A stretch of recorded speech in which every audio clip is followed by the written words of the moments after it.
అంటాడు వాళ్ళు ఎంత దేవుళ్ళైనా భూలోకంలో జన్మ తీసుకున్నప్పుడు ప్రతి ప్రాణికి పంచభూతాలతో ఉన్నప్పుడు ఆ కన్నీరు బాధ అనేది వస్తుంది. అలాగే వాళ్ళకి అలా వస్తుంది.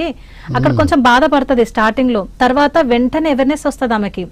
అంటే అక్కడ ఉన్న దాని సిచ్యువేషన్ ని అంగీకరిస్తుంది, అక్కడ చుట్టుపక్కల ఉన్న పరిస్థితులను గమనిస్తుంది. అక్కడ ఆ రాజ్యంలో ఆ లంకలో మొత్తం అధర్మం నడుస్తుంది. చాలా మంది బానిసత్వంతో ఉన్నారు అక్కడ ఆ లంకలో. వాళ్ళు చెప్పిన బాధలన్నీ వినేది. అక్కడ రావణుడు ఎంత తన దగ్గరకు వచ్చినా కూడా ఒక శక్తిలాగా కూర్చునేది ఆమె, పవర్ఫుల్ లేడీగా. అంటే ఆమెను చూస్తేనే భయపడాలి ఆ రకంగా. అంటే ఆ సమస్య వచ్చిందని ఆమె భయపడలేదు. ఒకటే నమ్మకం, ధైర్యము, నా రాముడు వస్తాడు నన్ను తీసుకెళ్తాడు అని చెప్పేసి ధైర్యంతో కూర్చున్నప్పుడు ఆంజనేయ స్వామి వస్తాడనమాట. ఆంజనేయుడు వచ్చి అంటాడు, అమ్మా నేను రాముడి నుంచి వచ్చా, రాముడే పంపించాడు, నువ్వు రా నేను తీసుకెళ్తా అంటే, లేదు నేను రాను.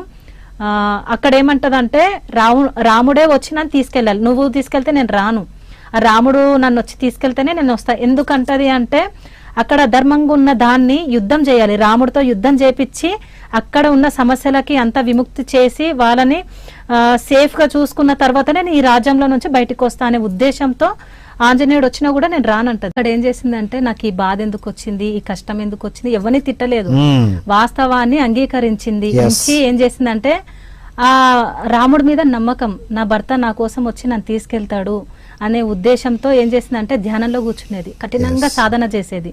చేసి ఏం చేసిందంటే ఆమెకి బయటికి అంటే ఇట్లా మంటల్లాగా బయటకు వచ్చేటివి సార్. అంటే ఆ శక్తి ఎక్కువైపోయింది ఆమె శరీరంలో, సాధన ఎక్కువ చేసేసరికి ఆమె ఒక శక్తిలాగా తయారైపోయింది. ఆమె దగ్గర రావాలంటే భయపడేవాళ్ళు. ఆమె ఇలా కూర్చునేది ధ్యాన స్థితిలో కూర్చున్నప్పుడు ఇట్లా అగ్నిలాగా ఆమె కనిపించేది. అందరు ఏమనుకుంటారంటే ఆమె అగ్నిలో కూర్చుంది, దహనం అయిపోయింది అవన్నీ అనుకుంటారు, కానీ అవి కాదు. ఆమె అక్కడ ఏంటంటే భయపడకుండా ఏంటంటే ఏం చేయలేదు, అంటే ఏం చేసినా అక్కడ మారదు. ఇప్పుడు టైం తీసుకుంది. ఇప్పుడు మనకు కూడా ఏంటంటే ఏదన్నా కష్టం వస్తుంది, బాధ వస్తుంది, మనం ఏంటంటే ఏదో ఒకటి చేస్తాం, ఏదో ఒకటి చేయకుండా మనం ఏం చేయలేము, ఇంకా మన చేతిలో ఏం లేదు అన్న టైంలో ధ్యానంలోకి వెళ్ళిపోవాలి.